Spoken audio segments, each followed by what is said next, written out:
The sea does not stay still here. It whispers. Waves touch the stone again and again, soft but constant, like a voice that refuses to disappear. The air smells of salt and warm rock, and the sun paints the island in gold. Malta looks peaceful, small, bright, surrounded by endless blue. Churches rise above the cities. Bells echo through narrow streets. Crosses stand tall on rooftops. On the surface, everything feels clear.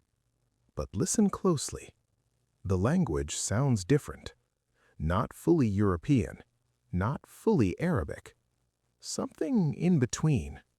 And that's where the story begins. Because this island once belonged to another world. More than 1,000 years ago, ships crossed this same sea, not carrying tourists, but history. Muslim rulers from North Africa arrived here. They didn't just pass through, they stayed. For over 200 years, Malta was part of the Muslim world. Mosques stood where churches stand today. The call to prayer once echoed across these same hills. Arabic was not foreign here. It was life. They changed the land. They brought new farming, new systems, new ways to live. Water systems, crops, cities. But more than anything, they left something behind. Something no one could fully remove. Language. Because when rulers change, words stay. Then everything shifted. New rulers came. The island changed again. Mosques disappeared. Public Islam slowly faded. Faith was pushed out of sight. Over time, Malta became what it looks like today. Christian, European, different. But not everything was erased. Because every time someone speaks Maltese today, they are still using words shaped by that past. Words with Arabic roots. Sounds that carry history, even if they don't realize it. This is what makes Malta different. It did not fully forget. It just buried it. So now the island lives with two identities.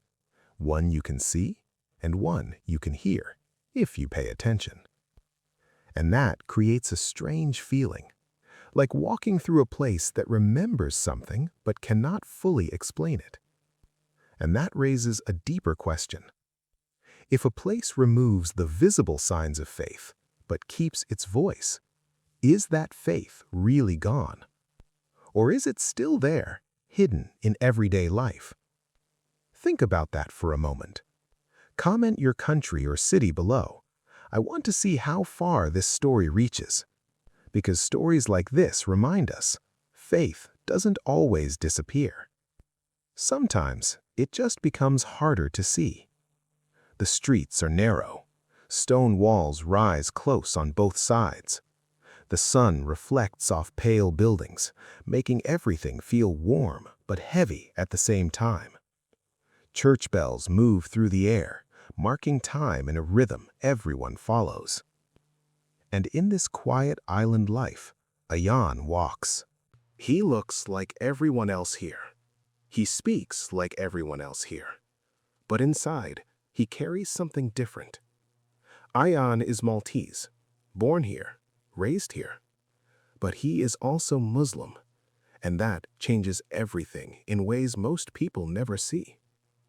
This is what life feels like when your identity is real, but not always visible. The first challenge of his day is food. Halal is not simple here. Supermarkets are full, but not everything can be trusted. Labels are unclear. Choices are limited. So Ayaan learns to be careful. He checks. He asks. He avoids doubt. Sometimes he eats only fish and vegetables, not because it is easy, but because it is safe. In a place like this, even food becomes a test of faith. Then comes prayer. There are mosques in Malta, but not many. Distance makes things difficult. Work makes things tighter. Life moves fast around him, but prayer does not stop. So Ayaan creates space where there is none. A quiet room, a corner, a mat on the floor. That becomes his masjid for the moment. No loud adhan outside, no public reminder in the streets, only time and memory. He has to remember everything himself, and that can feel heavy. Because faith here is not supported by the environment. It does not echo around him. It does not come easily from the world outside. It comes from within. Again and again. And the hardest part is not always physical. It is social. People notice differences in Malta. It is a close place, small communities. Words travel fast. So Ayaan learns balance, not hiding, not showing too much, just moving carefully through both worlds. At work, in public, in silence. His Islam is real, but controlled. And sometimes that creates pressure inside him. There are moments when he asks himself quietly, am I holding on properly? Am I doing enough? But every time he prays, even in a small room, every time he chooses halal, every time he remembers Allah when nothing around him reminds him, he answers that question. Not with words, but with action. Because here, faith is not carried by society. It is carried by the person. And that makes it fragile, but also strong. If you're following this journey, stay with the Crescent Files, because the next part shows what happens when silence starts to change. Something is changing in Malta. Not loudly, not suddenly, but slowly, in ways you can feel more than see. The island is still the same on the surface. Stone streets, church bells, calm sea winds. But underneath, a quiet shift is happening in how people think, remember, and connect. Ayaan notices it first in small moments. A word he hears in conversation that sounds older than it should. A phrase that feels strangely familiar, like it belongs to something deeper than everyday speech. The language around him carries echoes of another time, and now he starts paying attention to them instead of ignoring them. For the older generation, this is nothing new. They grew up with silence. They learned that survival sometimes means staying low, not standing out too much, not drawing attention to identity or difference. For them, peace was built through quiet living. Faith was something private, protected, and carried gently. They did not need to prove it to the world. But the younger generation feels something different. They are curious. They look at the same island and start asking questions that were never asked before. Where did these words come from? Why does the language feel connected to something older, something deeper? Why does their own identity feel layered, like it has more history than what they were taught? And slowly, they begin to realize something important. Nothing was fully erased. It was only hidden. This creates a quiet tension between generations. One side protects silence because it kept them safe. The other wants understanding because they feel something is missing. Neither side is wrong. They are just shaped by different times. Ayaan finds himself between both worlds. He respects the silence of the past, but he also feels the pull of awareness growing inside him. He begins to see that his identity is not separate from the island's history. It is part of it, not visible, but present. And that changes how he lives. His prayer feels more grounded now. His choices feel more intentional. Even the small acts of faith, fasting, remembering, choosing halal, feel connected to something larger than just personal routine. The silence around him does not disappear, but it stops feeling like emptiness.